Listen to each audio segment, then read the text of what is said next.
என்னோட குழந்தை பருவத்தில் வந்து ஒருத்தர் வந்து ஸ்க்ரீன்ல இருந்து லைக் நம்ம நம்ம லைஃப்குள்ளே வராருன்றது வந்து அந்த செட் ஆஃப் மூவிஸில் பாஷா, படையப்பா, முத்து அண்ட் அண்ணாமலைலாம் நான் ஐ திங்க் நான் பிறந்து ஒரு 4 வயசு இருக்கும்னு நினைக்கிறேன். அந்த டைம்லேருந்து அது அடிக்கடி டிவியில் கூட பார்த்துருக்கோம்.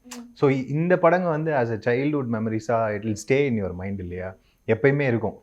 என்னதான் என்ன அதுக்கப்புறம் நிறைய படங்கள் வந்து பேட்டை எல்லாமே கூட பயங்கரமான படங்களாக இருந்தாலும், கபாலியில் மாஸ் இருந்தாலுமே கூட அந்த படங்களுக்கு ஒரு ஸ்பெஷல் பிளேஸ் இருக்கு நம்ம மைண்டில். ஸோ அதனால வந்து அது மாறாது.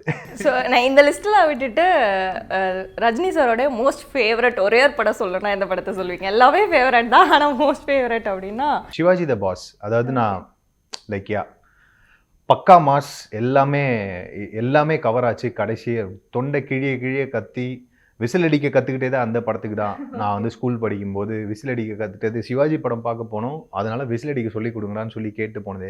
என்னோடய பேக்கில் ஸ்கூல் பேக்கில் வந்து சிவாஜி த பாஸ்ன்னு வந்து என்னோடய ஃப்ரெண்டு கேலியோகிராஃபி எழுதி கொடுத்துருப்பான். அதை போட்டுட்டு தான் நான் ஸ்கூல்லேயே உள்ள எட்ராவேன்.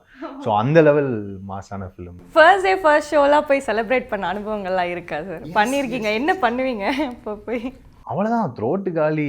நம்மளுக்கு முன்னாடியே அப்போல்லாம் பாட்டு புக் இருக்கும். ஸோ எல்லா பாட்டையும் முன்னாடியே வாங்கி வச்சுட்டு படிச்சிருவோம். ஆடியோ ரிலீஸாக இந்த டேப் ரெக்கார்டர்ஸில் வரும். ஸோ முன்னாடியே பாட்டை படிச்சுட்டு தேட்டரில் வரும்போது சேர்ந்து பாடிட்டு, அதுக்கப்புறம் தலைவரோட என்ட்ரி வரும்போது கத்திட்டு இருக்கிற பேப்பர்ஸ் எல்லாம் எந்த புக்கு பிடிக்கலையோ அந்த புக்கு எடுத்துட்டு பிடிக்காததெல்லாம் தேட்டரில் யூஸ் பண்ணிக்கிறது. தலைவனுக்காக பறக்க விடுறது இருக்குல்ல. எந்த புக்கை சார் அந்த மாதிரி கிழிச்சிருக்கீங்க நிறையா? இதை நான் சொன்னேன்னா ரொம்ப தப்பாக போயிடும், வேணாம்.